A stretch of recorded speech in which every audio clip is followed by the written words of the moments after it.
It's Tuesday, it's 5:20 in the morning.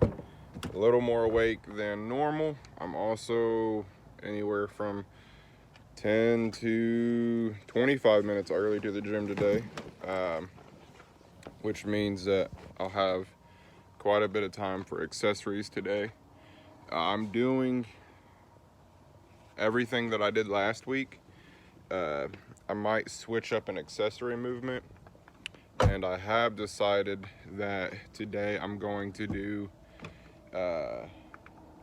well, I guess we'll find out when I get there, but I'm going to do pull-ups with my deadlifts. And the reason for that is because, well, one, I honestly suck at pull-ups, and two, pull-ups are just a great back movement, and everybody could use bigger lats, and they'll really pump up your lats and just make you look wider. So I'll do them then, and hopefully it becomes a staple, so when somebody asks me to do pull-ups, I'm not over here dying after my fourth rep. So videos to come. Enjoy your day. See you soon. What's up, guys? I'm back with another bench video. Today's warm-ups are lat pull-downs, tricep push-downs, and incline dumbbell press. One thing that I didn't mention on the last video is that these are taken from Matt Winning.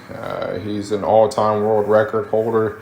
He's a genius, very great guy from everything that I've experienced from the internet. I haven't got the privilege to meet him in person yet, but he swears by these, and I can swear by them as well because they've helped me tons. This type of work is really beneficial to build up your GPP, your ligaments and tendons, to keep you stronger that way. It doesn't necessarily make you stronger in your benching or your squat or your deadlift, but it builds you up and keeps you safe. So I definitely recommend implementing those. And if you want any more knowledge on that, then go to his Instagram. It's Real Matt Winning. Or you can also go to his YouTube, or you could subscribe to his Patreon. I'm sure he'd appreciate that. And like I said, he has tons of information.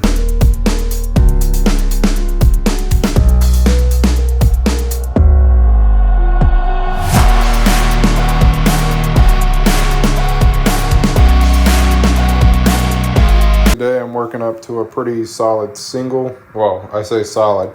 It was definitely an RPE 10 on the scale today, which means that I could not get another one.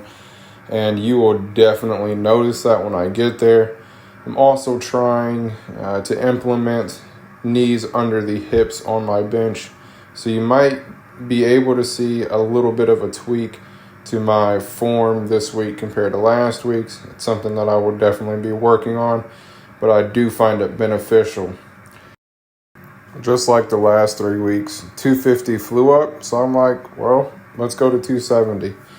I definitely did better than I did the last time I tried this, but my hip shot up, and that means that it is a no lift. And I'm going to hold to that.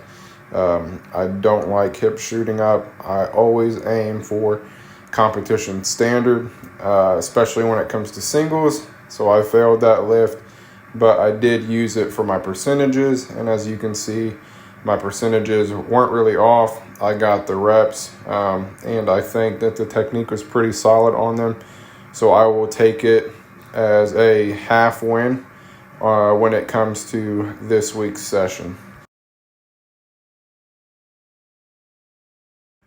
Once again, I'm working with the beloved Bulgarian split squats. My first 2 sets were with no weight, and that is completely fine with me. And if you've ever tried these, then you know that you really don't need weight to get a good pump. Your body weight will be enough.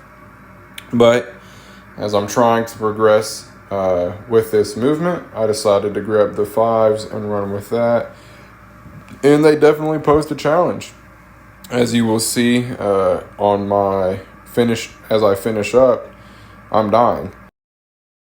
I will say that this movement has made my quads feel fuller, both in the gym and outside of the gym. So I guess I can't complain too much about the pain of the movement because it is doing its job 100%.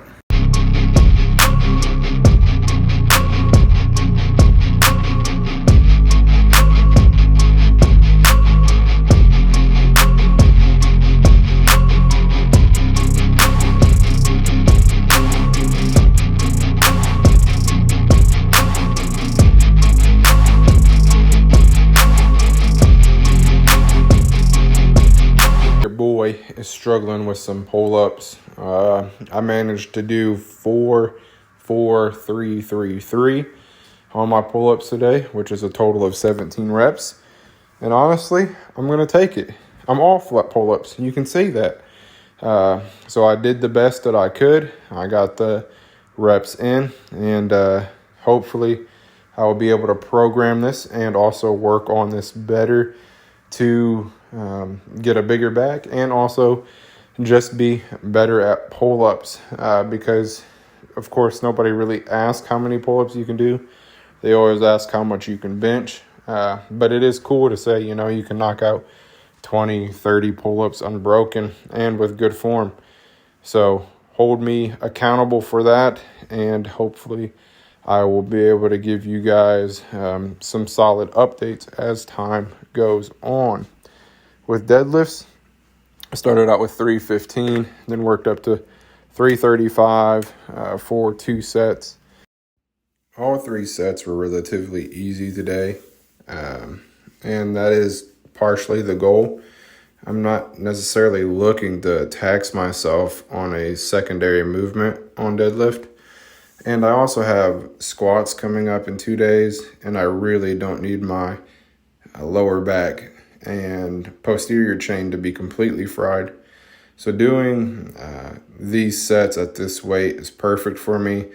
It's enough to where I can feel it working my quads, core, spinal erectors, glutes, and hamstrings really well. So I can't complain. And this is an upgrade from the 315 for cluster sets that I did last week. 2 movements that I will swear by that isn't a typical pressing movement is Tate's press and dumbbell rollbacks. So Tate's press is going to work your medial head of the tricep, which is also responsible for your bench press as well. That's why it's such a great movement to use. And of course, it is coined by the great Dave Tate, who is also the owner of Elite FTS.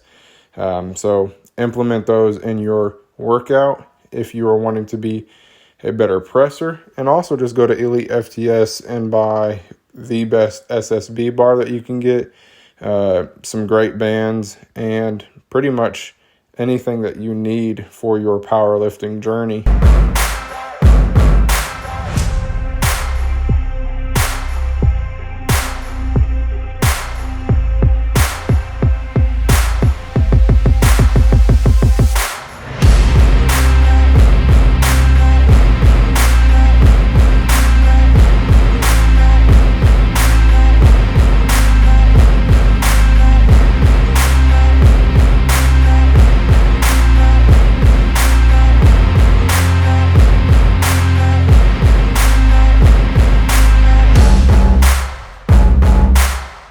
Thing I learned probably 2 years ago is that your face pulls need to be heavy.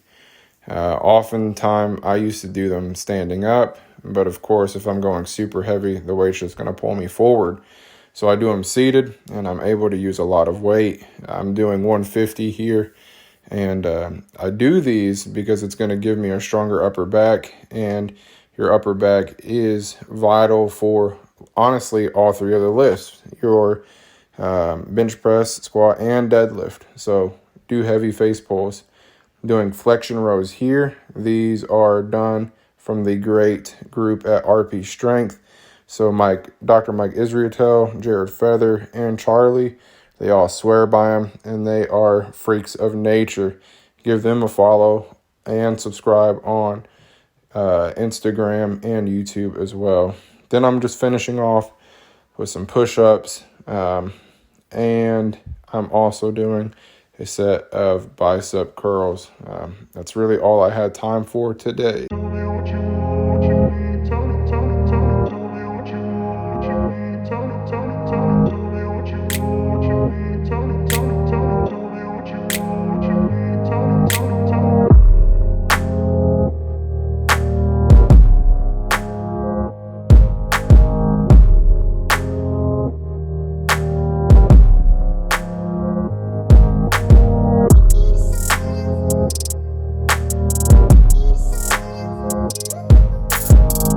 That's the end of the workout. I think you guys saw pretty much everything, but my last 2 working sets of bench, so my last 2 sets at 205, you saw everything on deadlifts and pull-ups. You did not see the first 2 sets of Bulgarian split squats. Tried recording one, and my angle was completely off, and you really didn't get to see much of anything, so I just scrapped that one. You saw the first, third, and fifth set of my incline Tate's press. Like I said, if you're not using that or implementing it in your workouts, I would definitely challenge you to do so, because it does help with lockout on bench press. What else? I did the flexion rows and face pulls. I was only able to do 2 sets, and you guys saw the first set of those. I was only able to do 1 set of push-ups and curls, but thankfully I can do push-ups wherever I want to. And secondly, last night I did 4 sets on my Rhino bar for curls. So I already got some bicep work in, and of course any type of back training that you do, you're going to use some biceps. So I got that in. To end with, make sure if you're interested in supplements that you go to Glaxon.com, check out everything that they have. They have stimulant pre-workouts, they have non-stim pre-workouts, they got great pumps, whether it be powder or pills. They got electrolytes, BCAAs. What else do they have? They have stress reducer and a sleep enhancer. They've got protein, they've got vegan protein. I mean, just go on their website and check it out. And when you get to checkout, make sure you use code Cayman15. That'll save you 15% off, and it'll also help me out. So it's a win-win situation for both you and I. And aside from that, have a blessed day, and hope to see you back soon. Thank you.